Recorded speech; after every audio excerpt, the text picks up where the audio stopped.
These are the guys that electrify. Mark Rogers TV on the top 10 wide receivers in college football for 2015. So let's take into account that we look at 2014, but these aren't the top 10 for last season. This is our projection for this fall, and this was a difficult one to make. Consider our honorable mention list. It includes Jerrunyon Wilson, Mississippi State, Corey Davis, Western Michigan, who caught 15 touchdown passes last season.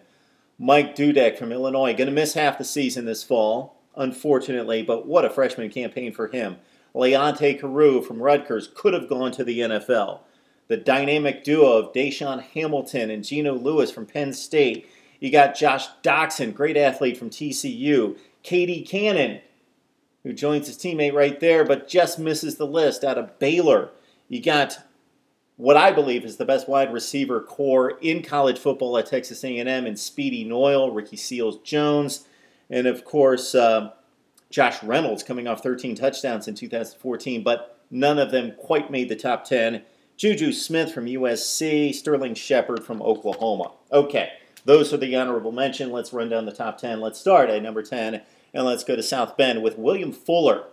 After catching just 10 passes as a freshman in 2013, Fuller exploded last season. 76 catches, way over 1,000 yards, 15 touchdowns, tied an Irish record held by current Chicago Cubs or Chicago White Sox pitcher Jeff Samardzija, and also Golden Tate.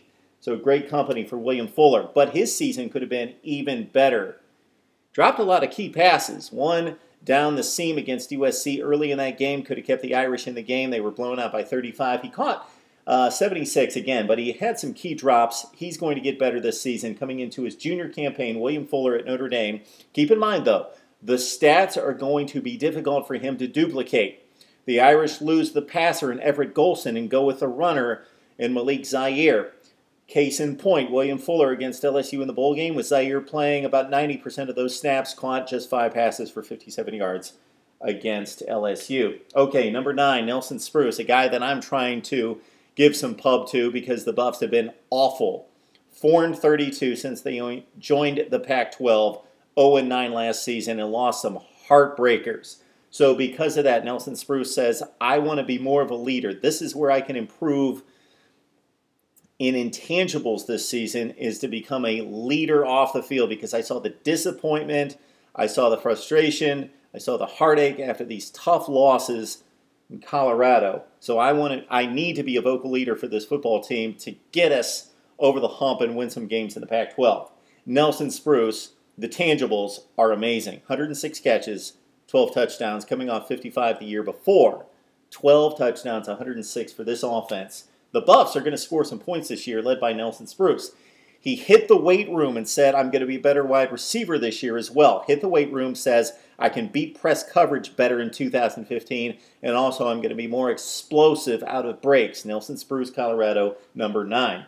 All right, then we've got the Clemson pair with Artavis Scott at number 8. He was just a baby in 2014. Freshman, 4-star, came in and caught 76 passes, 865 yards, 5th in the ACC in yardage, and a 4-star recruit again coming into the Clemson Tigers. And we know what the wide receiver predecessors have been there with Sammy Watkins and Martavius Bryant. And Artavis Scott is brilliant after the catch and really put on the throttle down the stretch. So he's getting comfortable in this offense. And I think what we really need to look at is those final 2 games against South Carolina, when he set a Clemson wide receiver record with 185 yards against the Gamecocks, best in that rivalry, and also a big game against the Oklahoma Sooners with 114 yards. Artavis Scott at number 8. Number 7, I'm going to go with the productivity and the maturity of Mike Williams. 57 catches, over 1,000 yards, 8 touchdowns. Mike Williams, physically more developed than Artavis Scott, physically imposing, and has great hands. Check out the YouTube video, not right now, but after we get done with the list, check out the YouTube video of Mike Williams' one-handed catch. And guys these days make one-handed catches in their sleep, but I'm talking about an amazing one-handed catch. Didn't count, it was in the spring game, the orange and white game, but Mike Williams, a tremendous player for Clemson coming into his junior campaign. All right, at number 6, we go to the national champion Ohio State Buckeyes.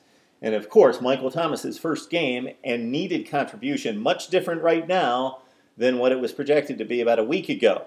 No Dontre Wilson, no Corey Smith, no Jalen Marshall.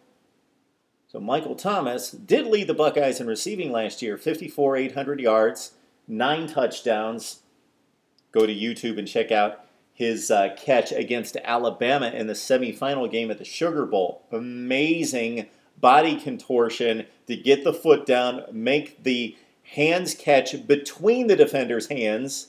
So he had one hand on one side of the defender, the other hand on the other on the option play to the right on the halfback pass. Michael Thomas, a tremendous receiver, great catch against Maryland as well, but again, without the other 3 top wide receiver options for Ohio State in week 1 at Blacksburg, Michael Thomas is going to have to step up. The redshirt junior out of Los Angeles. Okay, number 5, we go outside the Power 5. So we're a bit Power 5 biased. We admit that. So we have to look at some of the other guys. And Rashard Higgins is going to get a lot of attention and already has from NFL scouts.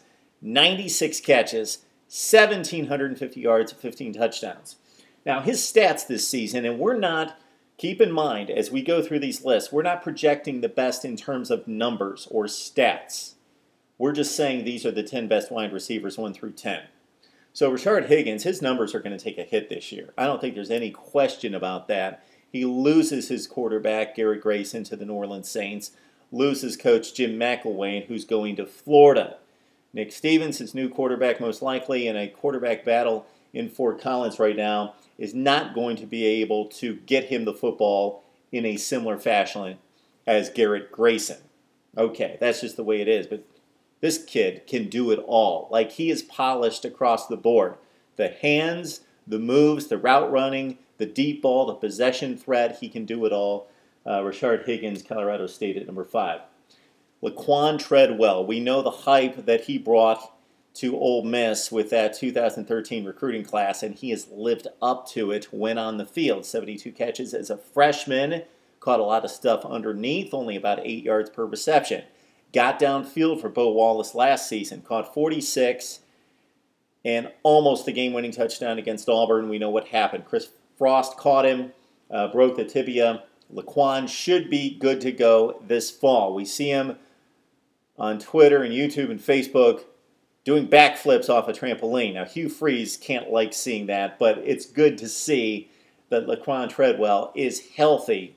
Again, coming off 46 catches and 8 touchdowns for Ole Miss last season, and they were a different offense for the worse when he missed those final few games for the Rebels. Okay, number 3, we stay in the SEC. We go to Duke Williams coming into his senior season, JUCO transfer, caught 46 passes last season, 730 yards, 5 touchdowns. Missed the bowl game against Wisconsin, and he was missed. This kid came in and showed us that it's interesting that he comes in as a JUCO. Compare him to Sammy Coates, who's playing on the opposite side, and as athletes, they're very similar. Freakish-looking athletes, the body build, the muscles everywhere, the long, lanky arms. But Sammy Coates, not polished as a wide receiver in terms of route running, and fights the football.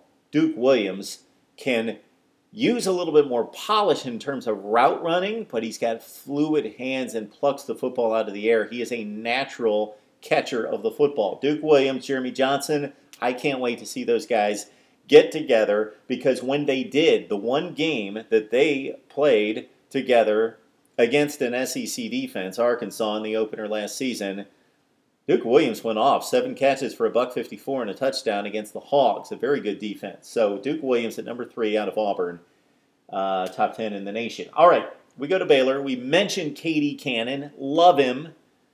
Corey Coleman's just a little bit better, 64 catches, 1,118 yards, and 11 touchdowns, and he missed the first 3 games of the season.